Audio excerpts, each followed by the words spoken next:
வணக்கம். பாரதிராஜா இறந்து 17 நாள் அவர் கழித்து தான் அவருடைய சிஷியர் பாக்யராஜா இன்றைக்கி இறந்து போயிட்டார். Heart attack. அப்போலோ மருத்துவமனையில் கொண்டு போய் அட்மிட் பண்ணியிருக்காங்க.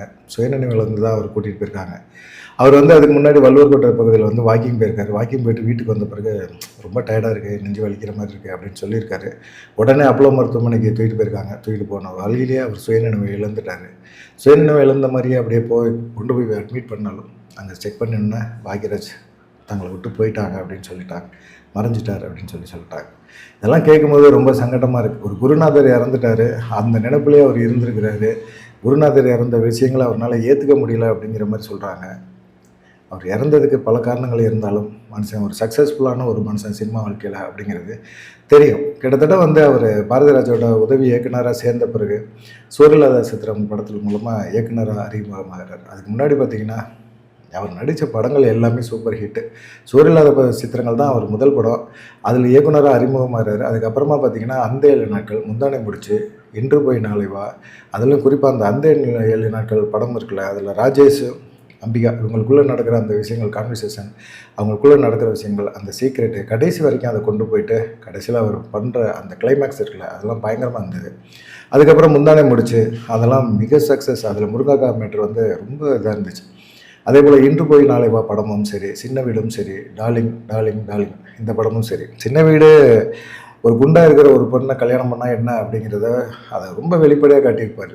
அதுக்கப்புறமா கடைசியில் அந்த பெண்ணுக்கும் மனசு இருக்குது, உருவம் மட்டுமே வாழ்க்கை கிடையாது அப்படிங்கிறத உணர்த்தியிருப்பார். டார்லிங் டார்லிங் படம் ரொம்ப காமெடியாக அதில் சொல்லியிருப்பார். அதில் நடித்த பூர்ணிமாவை தான் அவர் கடைசியில் திருமணமே செஞ்சுக்கிட்டார். அதே போல் பாரதிராஜாட்ட உதவி இயக்குனராக இருக்கும்போது 16 வயது நிலை, கிழக்கே போகும் ரயில், இன்றைக்கி ராதிகா அவங்க தான் கூட இருந்து பாடியை ஆம்புலன்ஸில் கொண்டு வந்ததெல்லாம் அவங்க தான், அவங்க கூட இருந்தாங்க. கிழக்கே போகும் ரயிலேருந்து ராதிகா கூட நல்ல ஒரு பழக்கம். சிவப்பு ரோஜாக்கள் அப்படின்னு நிறைய படங்களில் உதவி இயக்குனராக, அசிஸ்டன்ட் டைரக்டராக பாரதிராஜாவோட இருந்தார்.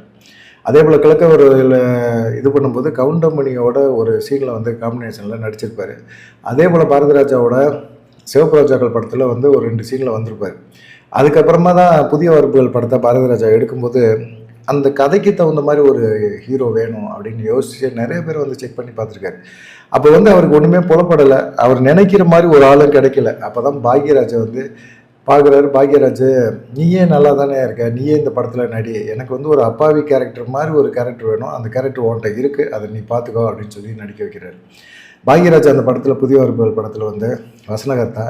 அது இல்லாமல் பாக்யராஜோட வற்புறுத்தலின் பேரில், பாரதிராஜாவோட வற்புறுத்தலின் பேரில் பாக்யராஜ் அந்த படத்தில் கதாநாயகனாக நடிக்கிறார். 79 கதாநாயகனாக நடிக்கிறார். அப்புறமா ராஜேஷ் கதாநாயகனாக நடித்த படம் கன்னி பருவத்தில். அந்த படத்தில் பாக்யராஜுக்கு வில்லன் கேரக்டர் கொடுக்குறாங்க. எந்த கேரக்டர் கொடுத்தாலும் சமாளிப்பேன், நடிப்பேன் அப்படிங்கிற மாதிரி ஒரு எண்ணத்துக்கு வந்துட்டார். மெல்ல மெல்ல அவர் டைரக்டராக ஆகணுன்னு தான் ஆசை. மிகப்பெரிய ஒரு ஃபேமஸான ஒரு டைரக்டராக இருக்கணும் அப்படிங்கிற ஒரு எண்ணம் மட்டும் அவர் மைண்டில் இருந்தது. ஆனால் அதை தாண்டி அவர் நடிக்கணும் அப்படிங்கிற ஆசையை பாரதிராஜா தூண்டி விட்டார். அவர் நடிக்கணும் அப்படிங்கிற ஒரு எண்ணமும் வந்தது. அவருடைய அப்பாவியான முகம், அவருடைய பேச்சு எல்லாமே பார்த்திங்கன்னா பாரதிராஜாவுக்கு பிடிச்சிருந்தது. அது மேலே மக்களுக்கும் பிடிக்க ஆரம்பிச்சிது. அப்புறமா பார்த்திங்கன்னா அவர் சொந்தமாக தனியாக டைரக்ட் பண்ணும்போது மௌனகீதங்கள், இன்று போய் நழுவா, இதெல்லாம் மிகப்பெரிய ஒரு சக்ஸஸை கொடுத்தது. அதுவும் பார்த்திங்கன்னா பாக்யராஜுக்கு மௌனகீதங்கள் படத்தில் பாக்யராஜ், சரிதா இவங்க நடித்த அந்த விஷயங்கள் இருக்குல்ல, அது இன்ன வரைக்குமே அந்த கதை, திரைக்கதை, வசனம் எல்லாம் பார்க்கும்போது நல்லா இருந்தது, எல்லாத்துக்கும் பிடிச்சிருந்தது. ரொம்ப குடும்பப்பாங்கான ஒரு கதை, சிம்பிளான ஒரு மேட்ரு, சிக்கலான விஷயங்கள், இது எல்லாத்தையுமே அழகாக கையாண்ட விதம் இருக்குல்ல, அது பாக்யராஜோட ஸ்டைல் அப்படிங்கிற மாதிரி மாறிடுச்சு. அதே போல் இன்று போய் நாளை வா, பாரதிராஜா கூட இருந்த அறிமுகப்படுத்தின கிழக்கே புகையில் அறிமுகப்படுத்தின ராதிகா, அவங்களுடைய பழக்க வழக்கம், அந்த பழக்க வழக்கத்தில் இன்று போய் நாளை வா படத்தில் அவங்க நடிக்க ஆரம்பித்தாங்க. செம்ம ஹிட் ஆகிடுச்சு. அப்புறமா நம்ம ஒரு குறிப்பிட்ட ஒரு ஜோனருக்குள்ளே போகக்கூடாது அப்படின்னு சொல்லிட்டு விடியும் வரை காத்துரு அப்படின்னு ஒரு திரைப்படத்தை பாக்யராஜ் இருக்காரு. ஃபுல்லாக க்ரைம், அதில் ஃபுல்லாகவே க்ரைமாக இருக்கும் அந்த படம் ஃபுல்லாகவே. அதில் செம்மையாக இது அதையும் ஹிட் பண்ணார். அப்புறமா அவர் நடித்த படங்கள் அந்த 7 நாட்கள், தூரல் நின்று போச்சு, சுலட்சாவை கூட நடித்த படம் செம்ம ஹிட்டு. அதெல்லாம் மக்களுக்கு ரொம்ப பிடிச்சிருந்தது. அப்புறமா தான் டார்லிங் டார்லிங் படத்தை எடுத்தார். அதில் கதாநாயகன் பூர்ணிமா எடுத்தாங்க. பாக்யராஜோட முதல் மனைவி இறந்து ரொம்ப நாள் ஆச்சு, கல்யாணம் பண்ணிக்கணும்னு சொல்லி சொந்த உறவுக்காரங்கள்லாம் வற்புறுத்தும் போது அவருக்கு பூர்ணிமா ஜெயராமன் அப்படின்னு சொல்லி அவங்க நடித்த அந்த அவங்கள பிடிச்சிருந்தது சொன்னார். அப்புறமா பார்த்திங்கன்னா அவங்களுக்குள்ள திருமணம் அதுக்கப்புறமா நடந்தது. பூர்ணிமாவும் பாக்யராஜை புரிஞ்சுக்கிட்டாங்க. அதுக்கப்புறமா திருமணம் நடந்துச்சு. ஆனால் இந்த அதுக்கப்புறம் முந்தானை முடிச்சு படம், அதில் வந்து தான் பார்த்தீங்கன்னா ஊர்வசியை வந்து அறிமுகமே பண்ணுறாரு. கிட்டத்தட்ட ஒரு 100 படங்களில் வந்து இயக்குனராக இருந்திருக்கிறாரு, நடிச்சிருக்கிறாரு. 25 படங்களை வந்து இயக்கியிருக்கிறாரு, நடிச்சிருக்கிறாரு. இப்படிங்கும்போது அவருடைய மகன், மகள் இவங்களெல்லாம் வந்து திரைப்படத்தில் எதையாவது பெரிய அளவில் அவங்கள ஜெயிக்க வைக்கணும் அப்படிங்கிற ஒரு எண்ணம் அவர் மைண்டில் இருந்தது. ஆனால் அது சாதிக்க முடியல. அது இந்த காலகட்ட சூழ்நிலைக்கு தகுந்த மாதிரி இன்றைக்கி இருக்கிற நிலைமை அன்றைக்கி இல்லை. ஆனால் என்னதான் இருந்தாலும் அவருடைய கடைசி ஆசைகள் நிறைவேறல. மகனை வந்து எப்படியாவது பெரிய லெவலில் கொண்டு வந்து ஒரு ஹீரோவாக மக்கள் மனசில் அறிமுகப்படுத்துகிற அளவுக்கு ஒரு ஹீரோவாக கொண்டாந்துடணும் அப்படின்னு சொல்லி எதிர்பார்த்தாரு. இன்றைக்கி முடியல. அவர் வந்து கடைசியாக வந்து குஷ்புவோட மகளுக்கு திருமணத்தில் பட்டு வேட்டி பட்டு சட்டையோட கலந்துக்கிட்டார். அந்த விஷயங்கள் தான் வந்து அதிகமாக பார்க்கப்படுது.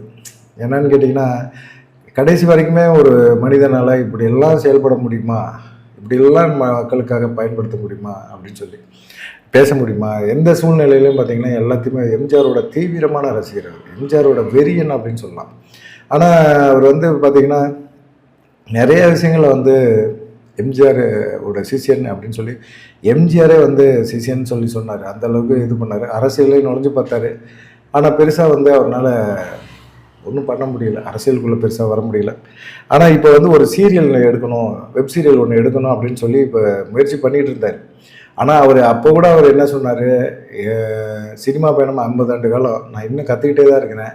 சினிமா தினம் புதுசாக ஏதோ ஒரு விஷயத்தை எனக்கு கற்றுக் கொடுத்துக்கிட்டே இருக்குது. என்னை நேசிக்கிற ரசிகர்களுக்கும் சரி, என்னை நம்புகிற ரசிகர்களுக்கும் சரி, நான் ஏதாவது ஒரு விஷயத்தை செஞ்சுக்கிட்டே இருக்கணும், சொல்லிக்கிட்டே இருக்கணும் அப்படின்னு சொல்லி யோசிக்கிறாங்க. நானும் அதுக்கு தகுந்த மாதிரி என்னுடைய ஒர்க் அவுட்டும் பண்ணிகிட்ருக்கேன் அப்படிங்கிற மாதிரி சொன்னார்.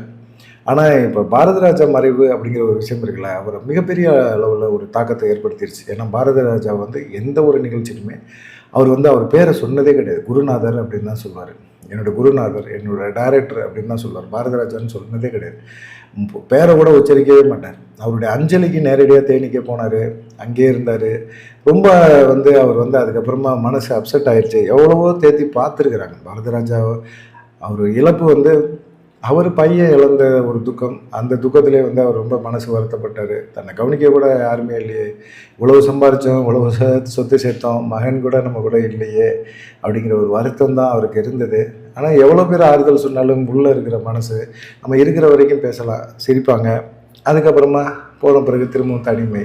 அந்த தனிமையில் நம்ம இழந்த ஒரு விஷயங்களை திரும்ப ஞாபகப்படுத்திக்கிட்டே இருப்பார் பாரதி ராஜா போன்ற நபர்கள். கலைஞர்கள் அப்படி தான், அப்படி நினச்சிக்கிட்டே இருப்பாங்க. இப்போ பாரதி ராஜா இழப்பு கூட பாக்யராஜுக்கு மிகப்பெரிய அளவில் ஒரு சங்கடத்தை ஏற்படுத்திடுச்சு. அவருக்கும் வந்து அந்த விஷயங்கள் மனசுக்குள்ளே ஆழமாக பதிய அவருமே வந்து ரொம்ப அப்செட் ஆகிட்டார். குருநாதரும் போயிட்டார் அப்படிங்கிற மாதிரி ஒரு எண்ணம் அவருக்கு இருந்தது.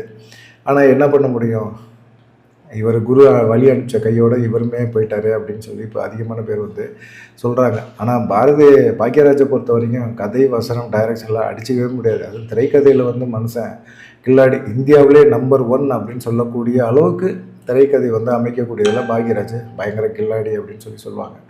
பார்க்கலாம் என்ன நடக்குமா அப்படின்னு சொல்லி. பாரதி ராஜா மறைவு நிறைய பேருக்கு சினிமா உலகத்துக்கு மிகப்பெரிய ஒரு துக்கம். அவர் தயாரித்த அவர் டைரக்ஷன் பண்ண படங்கள் வந்து இப்போ வர இளைய தலைமுறைகளுக்கு அது மிகப்பெரிய ஒரு பாடமாக இருக்கட்டும் அப்படின்னு சொல்கிறாங்க. பார்க்கலாம். பாரதி ராஜா, பாக்யராஜ் இவங்களுடைய இழப்புக்கு ஆழ்ந்த வருத்தங்களை தெரிவிச்சுக்கிட்டோம். நன்றி.